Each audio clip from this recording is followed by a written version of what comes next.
सब ब्रजवासी बोले मैया लाला 1 वर्ष को है गए हो, तुमने अभी तक या को नामकरण नहीं कियो। सारे ब्रजवासी कोई कालिया कहवे, कोई कनुआ कहवे, कोई कछु कहवे, लाला को एक नामकरण तो कराओ। यशोदा मैया ने ये बात नंद बाबा से कही। बोले लाला 1 वर्ष को है गए हो, नामकरण ना भयो, लाला के नामकरण की व्यवस्था करो। तो बंधुओं, नंद बाबा के कुल पुरोहित हैं सांडिल्य मुनि। सांडिल्य गोत्रीय ब्राह्मण जो होते हैं वे सांडिल्य मुनि के ही वंश में हैं। ये नंद बाबा के कुल पुरोहित हैं। सांडिल्य मुनि नामकरण करने जानबूझ के नहीं आ रहे। क्यों? क्योंकि वो जानते हैं कि ये नंद यशोदा के बेटा है ही नहीं, ये तो देवकी और वसुदेव के बेटा हैं।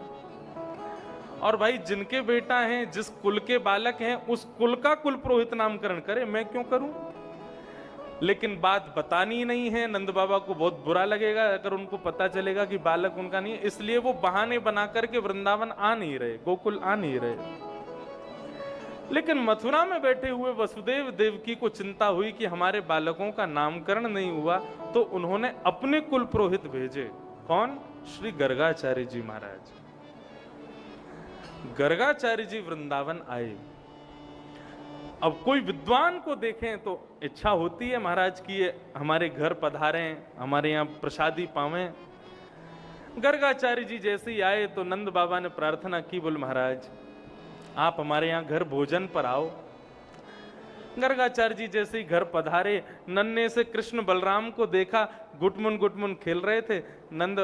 गर्गाचार्य जी बोले अरे ये कौन के बालक हैं? बोले हमारे ही हैं। कहा नाम है? बोले नामकरण नहीं हुआ अभी। नंद बाबा बोले, गर्गाचार्य जी बोले तो फिर हम कर देंगे नामकरण, सांडिल्य मुनि व्यस्त हैं तो हम कर देंगे। नंद बाबा बोले बड़ी कृपा हो जाएगी, आप ही नामकरण कर दो। बोले आज नहीं, कल करेंगे, कल का दिन अच्छा है। आज हम रात्रि आपके घर रुकेंगे, कल सुबह सुबह गौशाला में गैया के समीप बैठ करके आपके लाला का नामकरण कर देंगे। ठीक है। रात में लेकिन ठाकुर जी ने ऐसी लीला करी कि गर्गाचार्य जी महाराज अचंभित हो गए। कैसी लीला करी? गर्गाचार्य जी ने यशोदा मैया से कही, मैया हम स्वयं भोजन बना के पाते हैं, किसी के हाथ का नहीं पाते, आप हमको सामग्री दे दो, हम अपना भोजन बना लेंगे। हमारे शालिग्राम भगवान हैं, सेवा में इनका भोग लगा देंगे, पालेंगे। मैया बोली हाँ भगवान अभी करती हूँ। गोबर का चौका लगाया और खीर बनाने की जितनी सामग्री है सब गर्गाचार्य जी को दी। गर्गाचार्य जी महाराज खीर बनाने बैठे।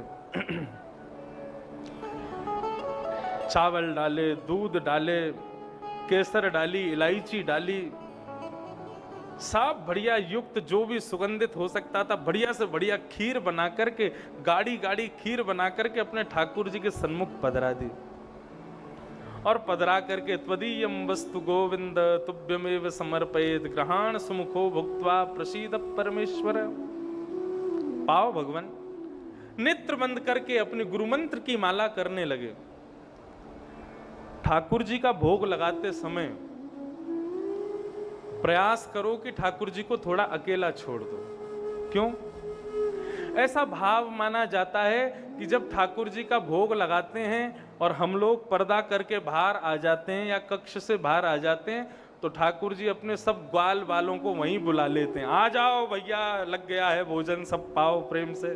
और फिर ठाकुर जी के सारे ग्वाल बाल प्रकट हो जाते हैं, एक दूसरे को भोजन प्रेम से पवाते हैं। यदि हम वहां बैठे रहेंगे तो ठाकुर जी को संकोच होता है अपने ग्वाल बालों को बुलाने में। इसलिए भोग लगाते समय पर्दा किया जाता है, ठाकुर जी का कक्ष बंद किया जाता है। ठाकुर जी अब आप सहज हो जाओ और भोग लगाओ।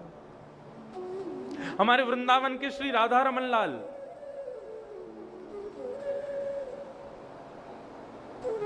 बड़े बड़े मंदिरों में थाली में भोजन नहीं जाता, सारी की सारे परात में ही भोजन जाता है। मतलब जैसे कढ़ी जिस परात में बनी है या जिस पात्र में बनी है, पूरा पात्र जाएगा ठाकुर जी के पास।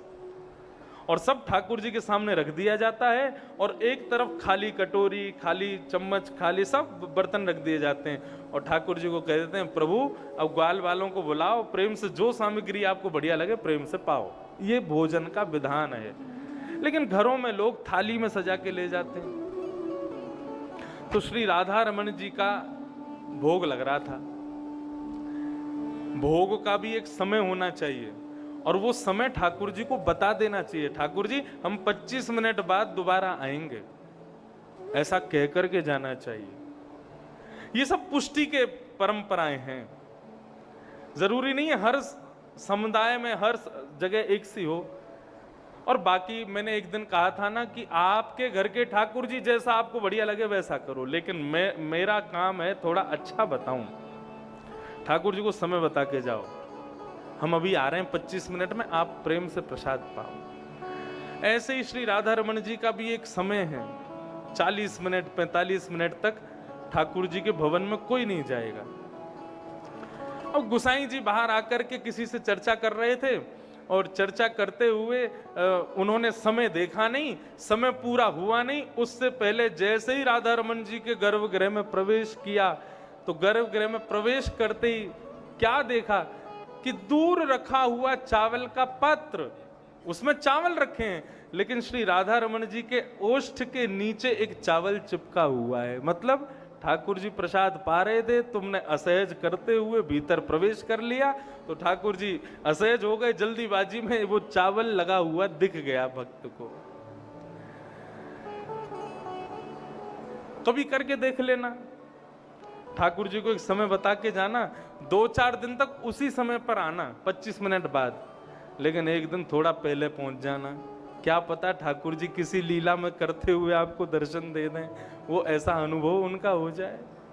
हमको तो बहुत बार हुए हमारे लाल जी का, ऐसा लगता है आंख बंद की इन्होंने, कभी कभी लगता है दोनों हाथ ऐसे कर लिए, लेकिन फिर सहज हो जाते हैं। ऐसे अनुभव होते हैं ठाकुर जी के, यदि वो भाव से किए जाएं तो।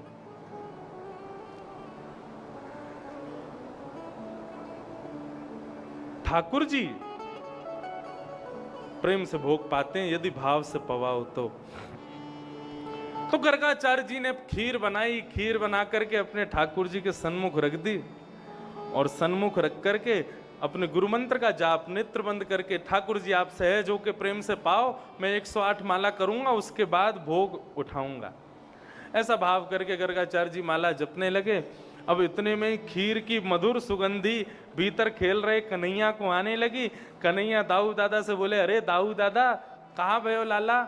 बोले एक नयो भक्त आयो है तो माने खीर बनाई है। अच्छा, मेरो बड़ो मन है रहो कि मैं जाकर के वह खीर को भोग लगाए लूं। नंद बाबा बोले, अरे तो फिर देरी क्या बात की, जल्दी जा जाके भोग लगा। ठाकुर जी गुटमुन चल करके बाहर आए। बाहर आकर के गर्गाचार्य जी के ठाकुर जी के सामने धरी हुई खीर को अपने मुख से लगा करके पाने लगे। गर्गाचार्य जी के जैसे ही नेत्र खुले, सामने देखा पात्र है नहीं, कहां चला गया। तभी बगल में देखा नन्हे से कन्हैया अपने गोद में पात्र रख करके पूरे मुंह पर खीर सान करके और अपने हाथों से खीर पा रहे हैं। जैसे ही गर्गाचार्य जी ने देखा, अरे यशोदा मैया, अरे मैया जल्दी आ, देख तेरे लाला ने कहा कियो। कहाँ भयो? बोले मेरे ठाकुर जी की भोग झूठो कर दियो, याने बिना भोग लगे पहले ही खा लियो, सबरो झूठो कर दियो। अरे अब तो गोबर को चौका दोबारा लगाना पड़ेगा, फिर से भोग बनाना पड़ेगा, सब झूठो कूटो है गयो। यशोदा मैया बोली, महाराज आप चिंता मत करो, मैं फिर से गोबर को चौका लगवा दूंगी। अब नेक्सो बालक है, वाने देखी होगी खीर में किसमिस पड़ी है, खीर में इतनी बढ़िया बढ़िया सामग्री है, मीठी होगी, हमारे खा गए हो, आप क्षमा करो। ठाकुर जी को उठा करके यशोदा मैया ने भीतर आंगन में पुनः बिठा दिया। ठाकुर जी के मुंह पर खीर लगी थी। बलराम जी बोले, लाला कैसी लगी खीर? बोले खीर तो बहुत बढ़िया, लेकिन खीर बनाने वालों बहुत बेकार है। क्यों? भोग के काजे पहले हमको बुलाए ले, फिर मैया ते हमारी शिकायत कर दे। कोई बात ना लाला, तू तो दयालु है, तू तो भक्त वत्सल है, कृपा कर। गर्गाचार्य जी ने फिर से खीर बनाई, अपने ठाकुर जी से बोले प्रभु क्षमा करना, छोटा बालक है, पहचान नहीं पाया, आप फिर से भोग लगाओ। त्वदीयं वस्तु गोविंद तुभ्यमेव समर्पयेत् ग्रहाण सुमुखो भुक्त्वा प्रसीद परमेश्वर। और फिर से उसी नियम से जैसे ही माला जपने के लिए बैठे गर्गाचार्य जी, इतने में ही भीतर बैठे ठाकुर जी खेलते खेलते फिर रुक गए। बलराम जी बोले लाला अब कहाँ भयो? बोले अब की बार पहले तो बढ़िया वाली खीर बनी है, तो मेरा तो मन है रो कि मैं जाके खा लूं। बलराम जी बोले तो खा ले, शिकायत कर दे मैया ते मेरी। बोले अब के ना करेगो तू, चलो जा जा। ठाकुर जी फिर से गुटमुन चल करके गए और खीर का पात्र अपनी गोद में रखा और फिर से खाने लगे, सान सान करके प्रेम से पामे। गर्गाचार्य जी ने जैसे ही नेत्र खोले, जय हो मेरे ठाकुर। यशोदा मैया हम गौशाला जा रहे हैं, हम कहीं और जाके रहेंगे, हमारे ठाकुर जी भूखे प्यासे बैठे हैं और ये तेरो नटखट लाला बार बार आकर के मेरे ठाकुर जी की खीर को खा जाए। मैया बोली बाबा क्षमा कर दो, लाला छोटो है, अबोध है, अभी जाने ना है, मैं आपको कमरा में बंद कर दूंगी, अब नहीं आवेगो ने करके। और मैया ने ठाकुर जी को एक ही हाथ से उठा लिया और उठा करके कमरा में ले जा करके बिठा दिया और बाहर से किवाड़ बंद नहीं किया, केवल गेट लगा दिया और लगा के मैया चली गई। गोबर का चौका लगाया, फिर से सारी सामग्री दी। ठाकुर जी बिस्तर पर चढ़े और बिस्तर के पास जंगले को पकड़ करके गर्गाचार्य जी को गुस्से में देख रहे हैं। अब के बुला तुम? गर्गाचार्य जी भी देख रहे हैं कितना नटखट बालक है, अब के आके दिखा। भगवान बोले तू बुला तो सही। बोल नहीं रहे हैं, केवल इशारा चल रहा है। और 1 साल का बालक जब गुस्सा करता है कितना प्यारा लगता है, उसको और छेड़ने में मजा आता है कि और गुस्सा करे। और गर्गाचार्य जी दिखा दिखा के ये किसमिस, मिश्री, ये बढ़िया इलायची और ये बढ़िया बढ़िया डाले, ठाकुर जी के मुंह में पानी आवे। बोले तू भोग लगा। जैसे ही भोग धरा करके और नेत्र बंद किए गर्गाचार्य जी ने, त्वदीयं वस्तु गोविंद। ठाकुर जी जंगला से नीचे उतरे, किवाड़ खोली, गुटमुन चल करके गए, खीर का पात्र उठा के गोदी में रखा और जैसे ही खाना प्रारंभ किया, गर्गाचार्य जी को पता लग गई बालक आ गया। तुरंत जैसे ही पकड़ने के लिए आंख खोली तो नन्हे से कन्हैया की ही 4 भुजाएं प्रकट हो गई। शंख चक्र गदा पद्म धारण करके नन्हे से कन्हैया ने श्री गर्गाचार्य जी को दर्शन करा दिया। और सुख की बात तो ये, ठाकुर जी अपनी एक भुजा से जिससे खीर खा रहे थे, सने भय मुख पर लगी हुई खीर को ही लेकर के गर्गाचार्य जी को पवा रहे। गर्गाचार्य जी के नेत्र सजल हो गए, चरणों में प्रणाम किया, भगवान मुझे क्षमा कर दो, मैं आपके रूप को पहचान नहीं पाया। भगवान बोले हमने इसलिए अपना रूप दिखाया क्योंकि कल जब तुम हमारा जन्मपत्री पढ़ोगे, हमारा नामकरण करोगे, तब तुमको सब पता चल जाना है कि मैं कौन हूं। और कहीं तुमको उस समय पता चला और तुमने मैया और बाबा के सामने बोल दी कि ये तो साक्षात परमात्मा है, तो सारी लीला पर पानी फिर जाएगा। इसलिए अभी हमारा दर्शन कर लो, कल मुंह बंद रखना अपना, बोलना नहीं मैया से कि मैं कौन।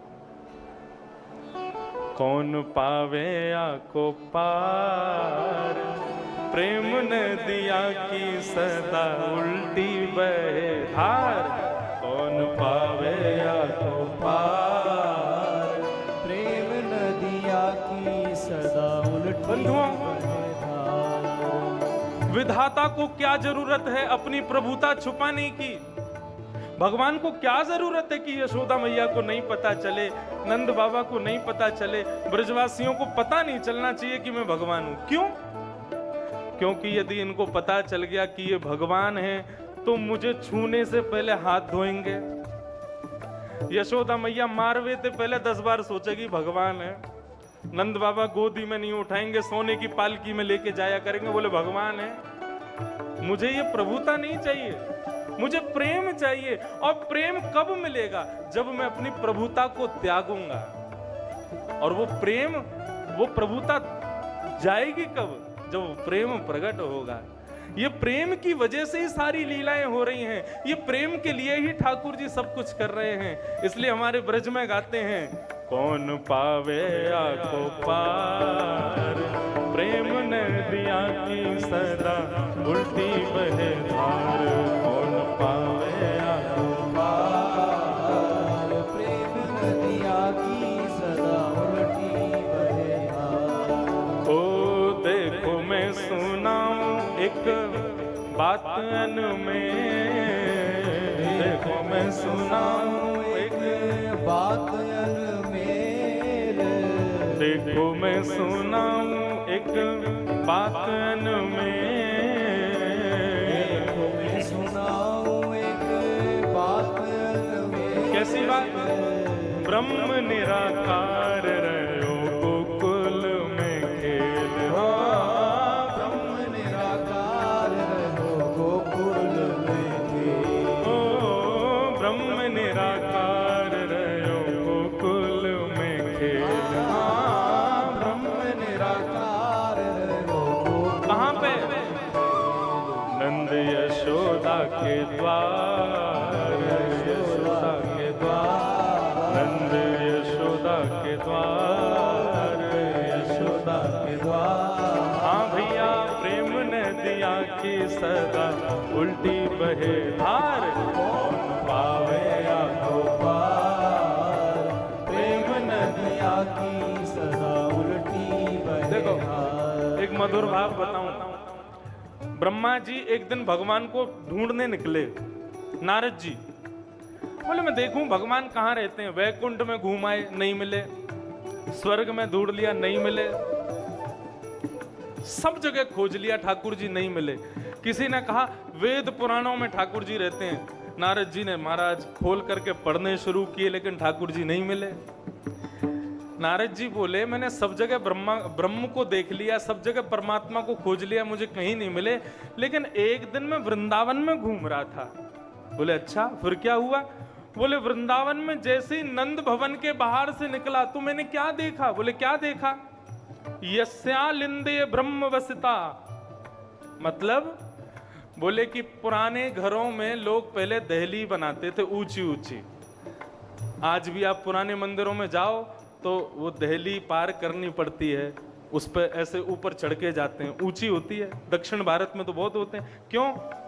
कहीं कोई छोटे छोटे कीतर वगैरह ये घर में ना घुस जाए, इसलिए अपनी सेफ्टी के लिए लोग ऊंचे ऊंचे बनाते थे।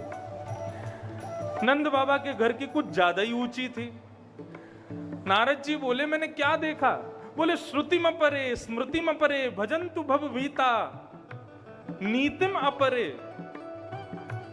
लेकिन अहम तु नंदम वृंदे यस्यालिंदे ब्रह्म वसिता। लेकिन जैसे ही मैं वृंदावन में नंद भवन के सामने से जाने लगा तो मैंने क्या देखा? नंद भवन के द्वार की दहली पे नन्ना सा एक बालक लदा हुआ। लदा हुआ समझते हैं? लदा हुआ जानते हैं? लदा हुआ मतलब जैसे आप देखना बच्चे कभी कभी सीढ़ी उतरते हैं तो सीढ़ी बहुत नीची अगर हो, बहुत ऊंचाई पर हो तो एक बार उतरने के बाद फिर वो उल्टे हो जाते हैं और फिर पेट के बल नीचे उतरते हैं खिसक खिसक करके। तो जो पेट के बल जब हम सीढ़ी पर वो बालक आ जाते हैं उसको कहते हैं लदना। या फिर और सरल समझो, हम पीठ पे किसी को लाद लेते हैं। मतलब दहली पार कर रहे थे ठाकुर जी, चढ़ तो गए, अब जैसे ही पल्ली तरफ उतरे तो वो इतनी नीचे थी कि ठाकुर जी उस पर लदे रह गए। अब नीचे अपने पैर के अंगूठे को घुमा रहे हैं कि कहाँ है जमीन, मैं नीचे कैसे उतरूं? मैया मोकू बचाइयो, बाबा मोकू बचाइयो, मैं गिरवे वारो हूं। नारद जी बोले मैंने वहां ब्रह्म को देखा। नंद बाबा की दहली पर लदा हुआ मैंने कन्हैया को देखा। किसके कारण? बोले प्रेम के कारण। ओ प्रेम नदिया की सदा उल्टी बहे धार। प्रेम नदिया की सदा उल्टी बहे धार। विष्णु अवतार विश्व पोषण करन, विष्णु अवतार विश्व पोषण करन, विष्णु अवतार विश्व पोषण करन, विष्णु अवतार विश्व पोषण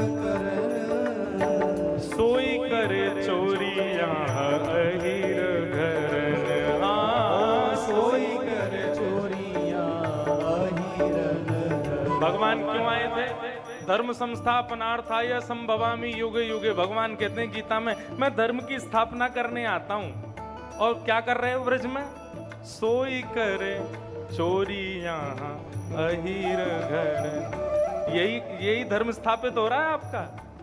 हाँ, सोई करे चोरी यहाँ अहीर घर, निज प्रभुता विसार, प्रभुता विसार, निज प्रभुता विसार, प्रभुता विसार। हाँ भैया, प्रेम ने दिया कि सदा उल्टी बहधार, कौन पावे आगो पार, प्रेम ने दिया कि सदा उल्टी बहधार, कौन पावे आगो पार, प्रेम ने दिया कि सदा उल्टी बहधार, कौन पावे आगो पार, प्रेम ने दिया कि सदा उल्टी बहधार। आप कहोगे महाराज जी हमें भी तो बताओ कैसी धार बहती है प्रेम की, उल्टी धार। सबके बस की बात नहीं है इसको समझना, ना किसी के पल्ले पड़ती है। प्यार की बातें समझ आ जाएंगी आपको, लेकिन प्रेम की चर्चा समझ में नहीं आ सकती है, क्योंकि वो समझने का विषय नहीं है। जो समझने का विषय वो समझो, प्रेम तो अनुभव का विषय है, वो समझने का विषय नहीं है।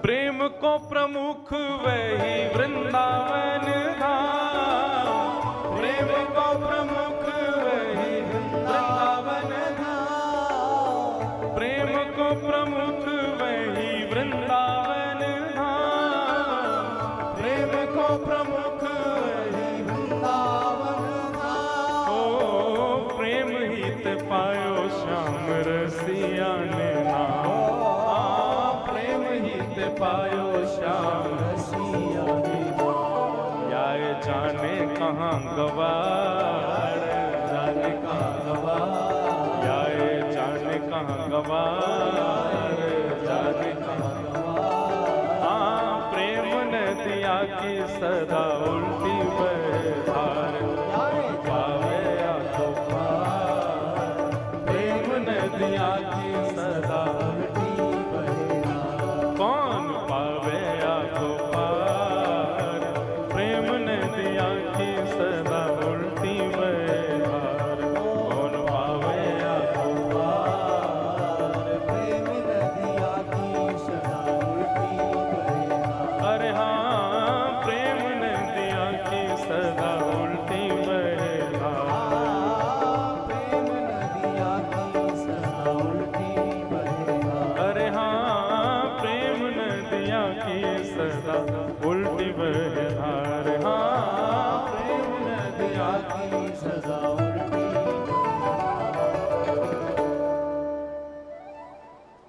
प्रेम को प्रमुख वही वृंदावन धाम। हमारे वृंदावन का एक और नाम है प्रेम नगर। वो प्रेम का प्रमुख है।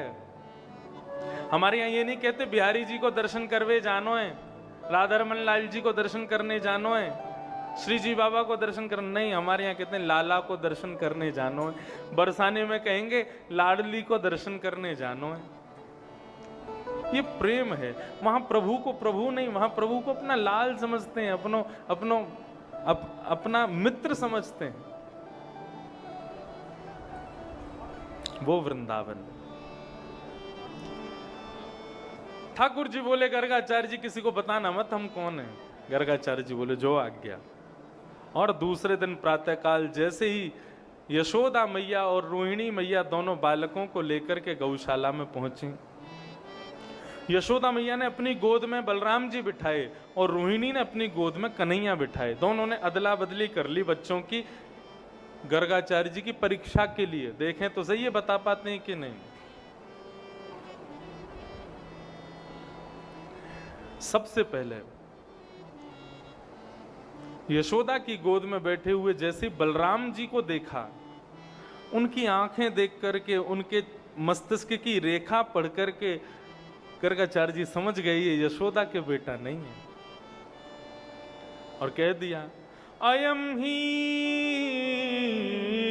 रोहिणी रोहिणी पुत्रो रमय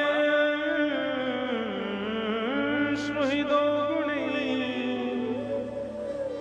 आख्यास्यते रामेति वलाधिक्याद्वलम् विदु। हे यशोदा मैया, आपकी गोद में जो ये बालक बैठा है ना, ये आपका नहीं है, ये रोहिणी का बेटा है। यशोदा मैया बोली, हम तो आपकी परीक्षा ले रहे थे, आप तो सच में जानते हैं ज्योतिष। बोले मैया, ये रोहिणी जी का बेटा है, इसका नाम मैं राम रखता हूं। क्यों?